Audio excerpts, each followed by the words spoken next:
عزیر بلوچ اور اس کے جرائم میں پاکستان پیپلز پارٹی شریک کار ہے۔ پیپلز پارٹی نے عزیر بلوچ کو بے تحاشا اسلحہ دیا، جس کا اعتراف خود عزیر بلوچ نے اپنی ٹی وی ٹاک شوز کے انٹرویوز میں کیا ہے۔ عزیر بلوچ صرف گینگوار ہی کا ذمہ دار نہیں بلکہ وطن عزیز کے ساتھ غداری کا مرتکب بھی ہے۔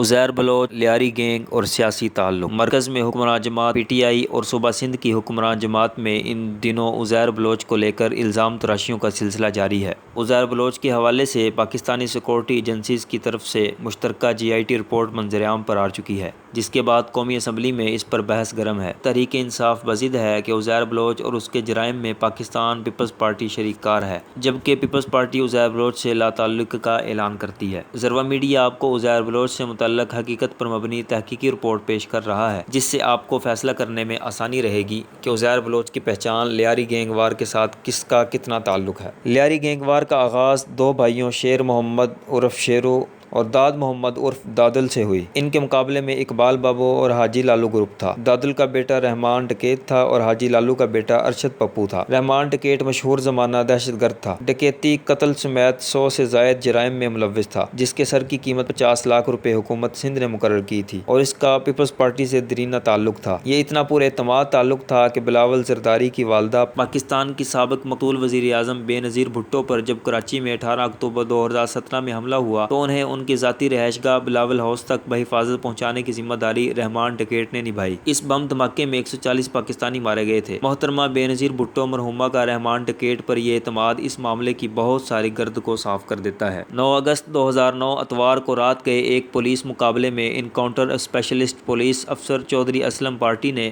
رحمان بلوچ عرف رحمان ڈکیت کو 3 ساتھیوں سمیت ہلاک کر دیا۔ رحمان ڈکیت کی ہلاکت میں بلاول صاحب کے والد گرامی آصف علی زرداری کے ساتھ رحمان ڈکیت کے اختلافات کار فرما تھے۔ رحمان ڈکیت کے بعد پیپلز پارٹی نے ایک اور دہشت گرد عزیر بلوچ کو گود لے لیا۔ عزیر بلوچ کے والد جو کہ رحمان ڈکیت کا ساتھی تھا کو ارشد پپو نے قتل کر دیا تھا۔ اس کے قتل کے بعد رحمان ڈکیت نے عزیر بلوچ کی تربیت کی۔ لیاری کا بے تاج بادشاہ کہلانے والے عزیر بلوچ کے کارناموں کی جی آئی ٹی رپورٹ منظر عام پر آ گئی ہے۔ اس جی آئی ٹی کی تحقیقات میں ملٹری اور پولیس ایجنسیز نے تحقیقات کی ہیں۔ I B, C T D, I S I, intelligence bureau, Pakistan rangers اور ملٹری انٹیلیجنس شامل تھیں۔ رپورٹ کے مطابق عزیر بلوچ نے 198 افراد کو مارنے کا اعتراف کیا۔ جی آئی ٹی رپورٹ میں کہا گیا ہے کہ عزیر بلوچ نے لسانی اور گینگوار تنازع میں تمام افراد کو قتل کیا۔ اس نے اثر و رسوخ کی بنیاد پر 7 ایس ایچ اوز تعینات کروائے۔ رپورٹ میں بتایا گیا ہے کہ عزیر بلوچ نے اقبال بھٹی کو ڈی پی او لیاری تعینات کروایا، جبکہ 2019 میں محمد رئیس کو ایڈ منسٹر لیاری لگوایا۔